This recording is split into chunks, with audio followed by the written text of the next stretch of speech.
All right, today we're going to dive into this really powerful framework from the book Make Time. It was written by Knapp and Zeratsky, and it's all about redesigning your days so you can actually focus on what's important to you.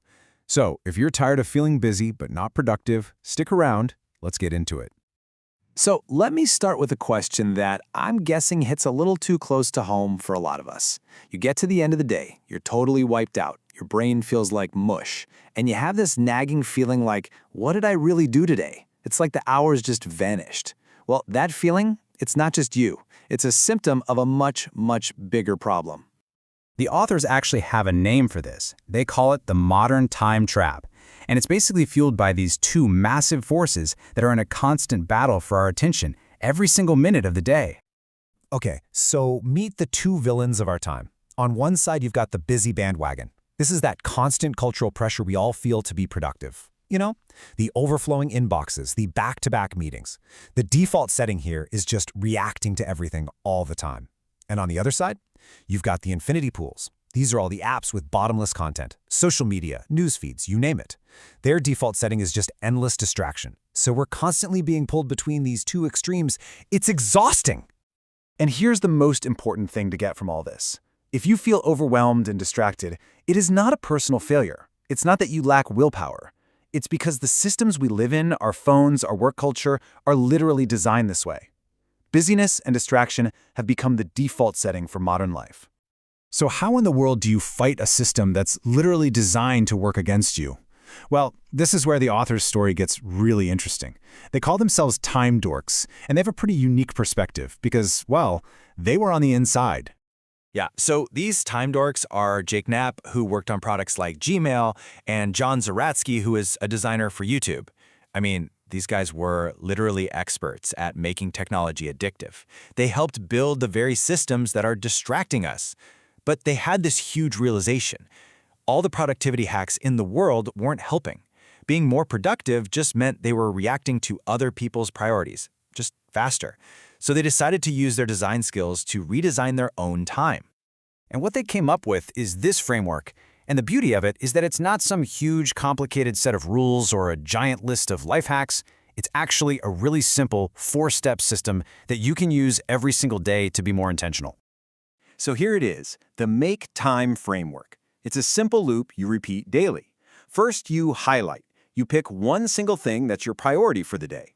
Second, you go into laser mode. You fight off distractions so you can actually do your highlight. Third, you energize. You use your body, think exercise, sleep, to recharge your brain. And finally, number 4, you reflect. At the end of the day, you take just a few notes to figure out what worked and what didn't so you can tweak your system for tomorrow. Highlight, laser, energize, reflect, that's it. All right, let's break that down, starting with what is absolutely the most important step of all, choosing your highlight. This is where you proactively decide, ahead of time, what really matters today. Think of your highlight as your North Star for the day. It's that one single activity that, if you get it done, will make you feel accomplished. It doesn't have to be your entire to-do list. It's about choosing one meaningful thing. Could be for work, could be for yourself, and protecting that time. It completely shifts your mindset from being reactive to being proactive. So how do you pick just one thing? The authors give us 3 simple questions to ask. First, what's most urgent? You know, what has a hard deadline? Second, what will bring you the most satisfaction? Maybe it's that project you've been wanting to make progress on. And third, what will bring you the most joy? This could be anything. Reading a book, playing with your dog. You just trust your gut and pick the one that feels right for today. And they even found the sweet spot for how long a highlight should be. Turns out it's about 60 to 90 minutes. That's long enough to really get into a state of flow, but it's short enough that you can realistically carve out that time, even on a crazy busy day. Okay, so you've picked your highlight, you've blocked out the time. Now comes the hard part, right? Actually focusing on it without getting pulled in a million different directions. And that is where step 2, laser, comes in. To really get a sense of what we're up against, just look at this number. One study found that the average person touches their phone, get this, 2,617 times a day. Not unlocks it, just touches it. Every single one of those touches is a little doorway to distraction. And of course, the main culprits here are those infinity pools we talked about. The rule of thumb they give is so simple. If you can pull down on the screen to refresh the content, It's an infinity pool. It's literally designed to never, ever end. So how do you fight back? I love this quote from Jake Knapp. He just got fed up and, in his words, furiously uninstalled the big social media apps. He realized that by doing this, he was instantly more present with his family. He basically created what he calls a distraction-free phone. And this right here is the whole philosophy behind the laser step.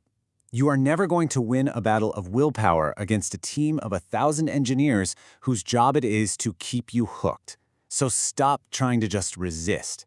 The real solution is to create small barriers, redesign your environment, make distraction just a little bit harder to get to, and you'll be amazed at how much your focus improves. So, as we wrap this up, I want to bring it all back to you. Forget about that endless to-do list for just a second, and ask yourself this one simple question. What will be the highlight of your day tomorrow? What's that one urgent, satisfying, or joyful thing that will make your day feel like a success? Because figuring that out, well, that's your first step to making time.